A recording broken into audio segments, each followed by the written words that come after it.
বাবার বাড়ি থেকে এসেছি গতকাল। এখানে গরম হলেও বাবার বাড়িতে গিয়ে দেখি একদম উল্টা সিনারিও। একদম সেখানে গরম নেই, বরং রাত্রেবেলা কম্বল গায়ে দিতে হয়। যাই হোক, তো এই ঠান্ডা গরমের পাল্লায় পড়ে যখন আমি ঢাকায় ফিরলাম, আসার পরে আমার শরীরটা বেশ খারাপ হয়ে গেল। অনেকটাই শ্বাসকষ্ট বেড়ে গেল আর সর্দিটাও অনেকটা চেপেছে। যাই হোক, তাই আজ ভাবলাম সকাল সকালে উঠে একটু লাল চা করে খাই আদা দিয়ে। আর যেহেতু মনটাও ভীষণ খারাপ, বাবার বাড়ি থেকে এসেছি, শরীরটাও খারাপ, তাই ভাবলাম একটু শাড়ি পরে নেই। জানো তো, আমার ক্ষেত্রে না শাড়ি পরলেই মনটা ভালো হয়ে যায়।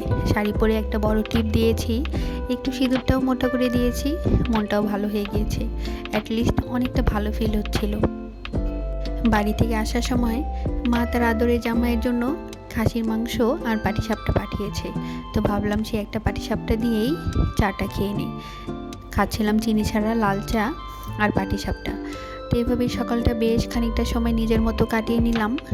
আর অনেক কিছু ভাবলাম, অনেক কিছু কল্পনা করলাম কিভাবে কি করব। বাড়ির কথা খুব মনে হচ্ছিল আর মায়ের কথাও খুব মনে হচ্ছিল। আর জানো তো, পাটিসাপটাটা এত মজা হয়েছিল, ভিতরে দেওয়া ছিল একদম দুধের ক্ষীর। তো সেই ক্ষীর দিয়ে পাটিসাপটাটা আমি অন্য কোথাও খাইনি, শুধুমাত্র আমাদের বাড়িতেই খেয়েছি। আর এটা একদম দুর্দান্ত হয় খেতে। যেহেতু মা তার জামাইয়ের জন্য খাসির মাংস পাঠিয়েছে, তাই দুদিন থেকে রিচ ফুড খেতে খেতে আর ভালো লাগছিল না। তাই ভাবলাম আজকে একদম নিরামিষ খাবার রান্না করব। তাই আর বেশি কোনো ঝামেলার মধ্যে না গিয়ে ফুলকপি আলু রসা করেছিলাম, আর করেছিলাম সাথে বেগুন ভাজা আর একটা শাকের ঘন্ট। জানো তো, প্রতিবার বাড়িতে যখন যাই মনটা খুব উৎফুল্ল থাকে। মনে হয় কখন পৌঁছাবো কখন পৌঁছাবো। সেই 9 ঘন্টা যেন আর ফুরোতেই চায় না রাস্তার। কিন্তু যখন ফিরি, সে 9 ঘন্টা যেন চোখের নিমেষেই ফুরিয়ে যায়। আর বাড়িতে যাওয়ার সময় মনে হয়, আহারে, একটা ঘন্টাও তো যেতে চাচ্ছে না, কখন বাড়িতে পৌঁছাবো।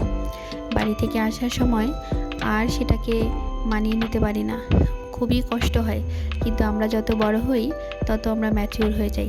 যাই হোক, তোমরা ভালো থেকো, সুস্থ থেকো।